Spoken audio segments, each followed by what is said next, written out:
भारत में खेती पूरी तरह से कुदरत के भरोसे है। कभी सूखा तो कभी बारिश खेत में खड़ी फसल को चौपट कर देते हैं। हमारे देश में ज्यादातर छोटे किसान हैं।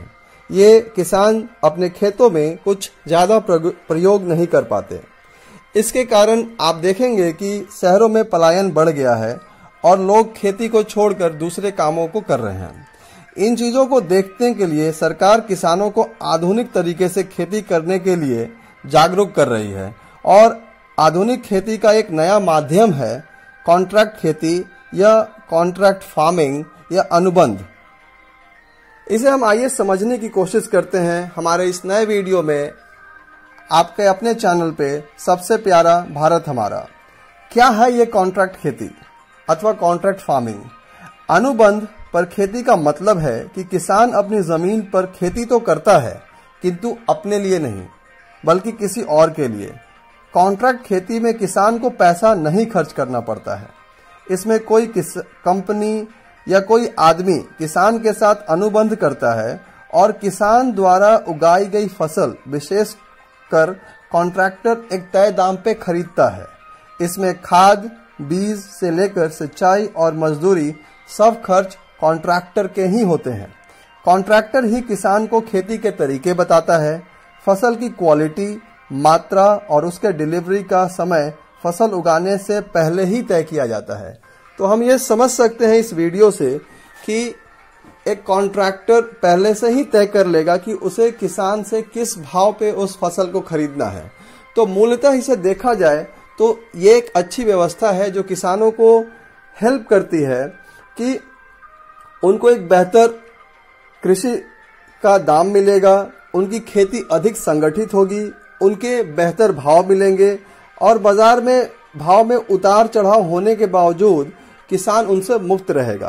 किसानों को एक बड़ा बाजार मिलता है, किसान को सीखने का अवसर मिलता है, खेती के तरीके में सुधार होगा और किसानों को बीज, फर्टिलाइजर्स के फैसले लेने में सुविधा मिलेगी। इन सभी फायदे होने के बावजूद हम देखेंगे कि चल रहे किसान आंदोलन में लोग कॉन्ट्रैक्ट फार्मिंग का विरोध कर रहे हैं। तो आइए हम जानते हैं कि किसानों की असली शंकाएं क्या हैं। किसानों की सबसे बड़ी शंका है कि बड़े खरीदारों को एकाधिकार मिलेगा। कम कीमत देकर किसानों के साथ शोषण हो सकता है। सामान्य किसान के लिए कॉन्ट्रैक्ट फार्मिंग के नियम को समझना बहुत ही मुश्किल होगा। छोटे किसानों को इसका कम फायदा होगा। तो इस वजह से किसान इस कॉन्ट्रैक्ट फार्मिंग के खिलाफ अभी आप देखेंगे कि दिल्ली में किसान आंदोलन चल रहा है। इसके लिए सरकार को क्या करना चाहिए? कॉन्ट्रैक्ट फार्मिंग से किसान और कॉन्ट्रैक्टर दोनों को फायदा है, ये देखने से लगता है, किंतु सरकार को चाहिए कि पहले किसानों को इसके लिए जागरूक किया जाए। दोनों पक्षों के बीच होने वाले करार का ऑनलाइन रजिस्ट्रेशन होना चाहिए। किसान और कंपनी के बीच करार जो पारदर्शी होना चाहिए और कोई भी नियम, बात या शर्त छिपी हुई नहीं होनी चाहिए। सभी स्पष्ट रूप से किसानों को और कॉन्ट्रैक्टर को पता होना चाहिए।